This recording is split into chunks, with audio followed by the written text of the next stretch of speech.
So yesterday there was a big expose posted in the Washington Post, and this has to do with dogs being sold at auction houses, or we only have two in the entire country, and both of them are in Missouri.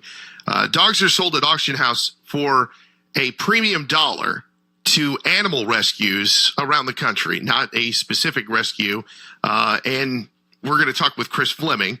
He is with Pinnacle Pet. You are a dog broker here in the local area. Good morning to you, Chris. Good morning, Chet. Thanks for having me. Yeah, absolutely. So we want to talk a little bit about this expose because it really talks about how some of these rescues are coming by this money.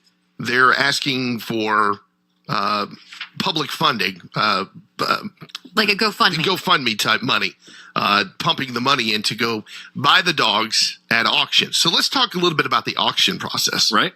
Well, it's basically exactly what it sounds like. It's an auction. It's where folks, if they have dogs or pups that they don't want anymore, one of the great benefits to the auction is somebody who's looking to retire, get out of the business.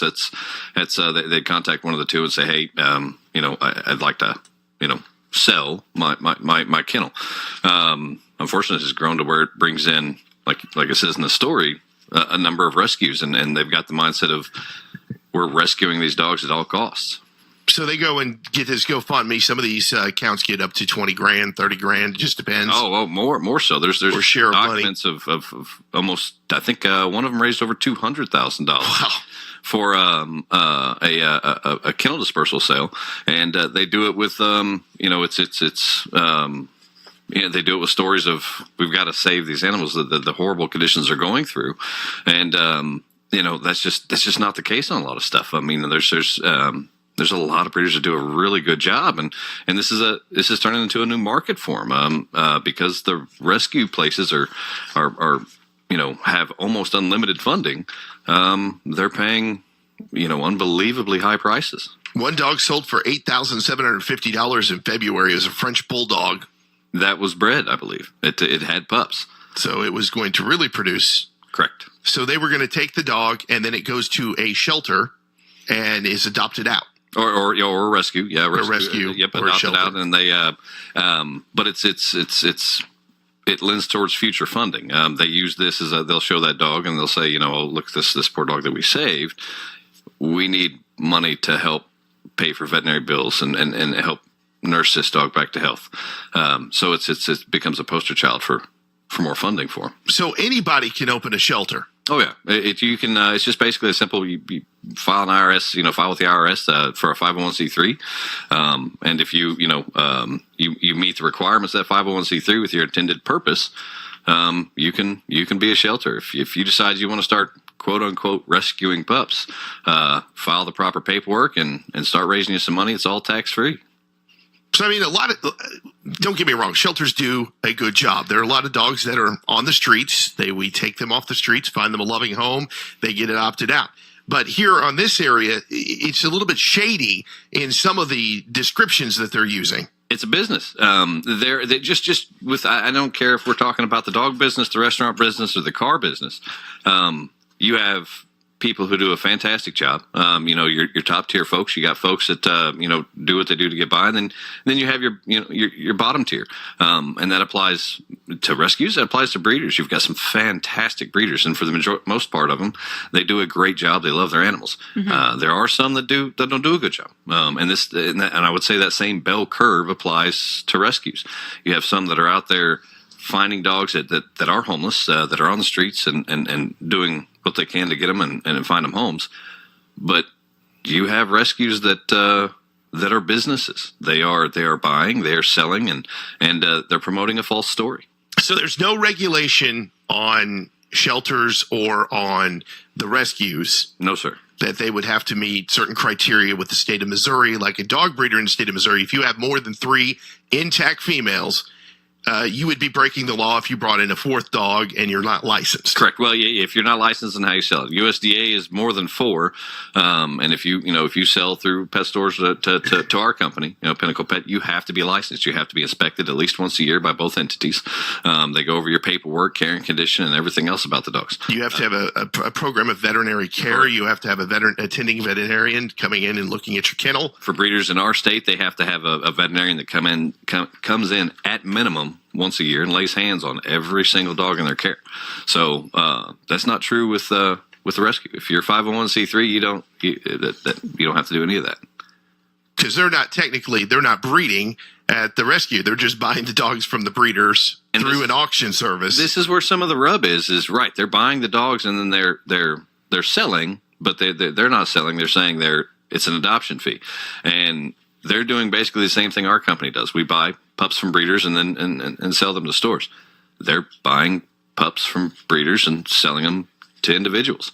So I don't breed. Our company doesn't breed, but yet we face pretty strict regulations. How are the dogs getting sold for that much at these auctions? Well, if you put out a GoFundMe page and you raise $200,000 of not your money, you can spend whatever you want to spend. Yeah, but you I get was piles of reading cash. that the auctions start at $25 increments and they go up from there. So is someone just going in and saying, I want to bid $8,000 for a dog? It's an auction. I mean, so Yeah. So you're saying it's 2 different shelters that are with their GoFundMes that are trying to outbid each other? There's multiple shelters. I mean, there's not shelters, rescue. We'll call them. Or They call themselves rescues, but multiple rescues. I mean, they're 20, 30, 40 rescues.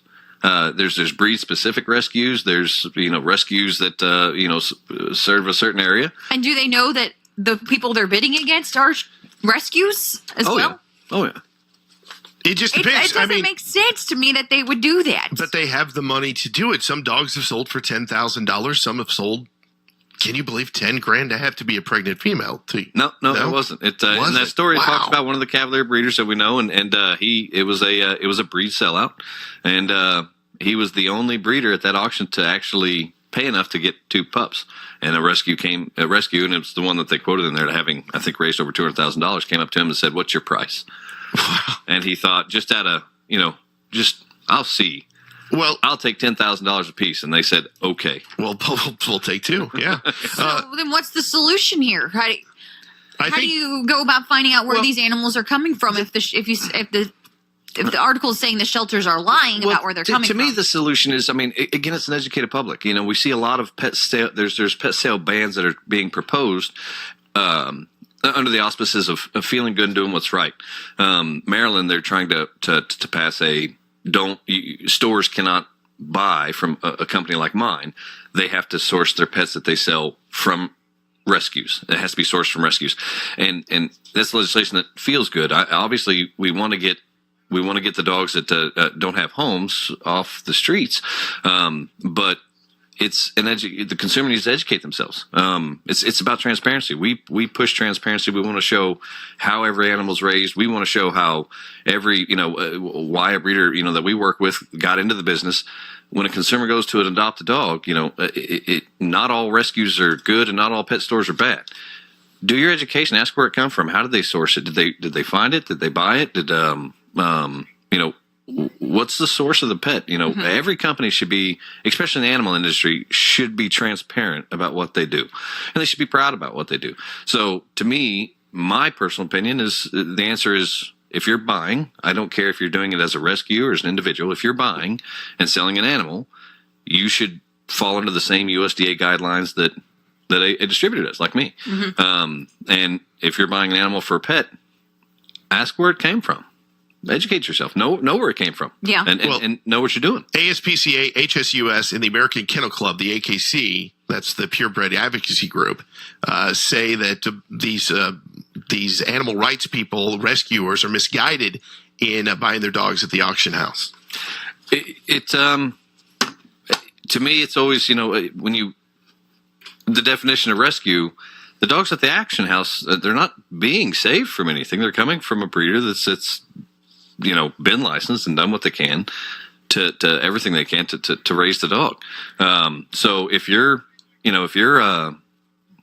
What are you rescuing? Are they saying they're rescuing them from horrible breeding conditions and being bred again, correct. or that the dog is, if it's going to be retired and no one bought it at the auction, that they're going to put it down? Is that what they're trying to say? First time the dog has ever touched grass. If you look, there's this in the story they talk about one of the rescuers that said, she's doing, I think, a Facebook live feed and lets 2 dogs out of her van on the grass and says, this is how dogs behave the first time they touch grass, and they do a great job in the story, and they go to the kennel where those dogs were raised. Well, this kennel raises dogs in fields the size of a baseball field. Right. I mean, the dogs grew up in a baseball field. Running in grass. Yeah. Running in grass. But that story doesn't sell. For a rescuer, it doesn't sell saying, hey, I rescued these dogs from a baseball field. Not sexy. Yeah. So there's nothing, you can't raise any money off of that. That's not a bad story.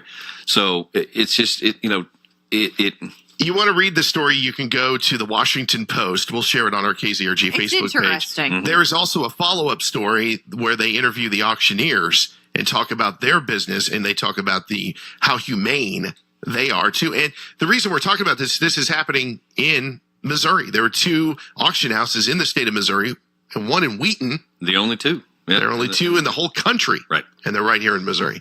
We're running out of time. We appreciate you, Chris. Thanks for coming Guys, in. thanks for having me. KZRG News Time 7:55. Mark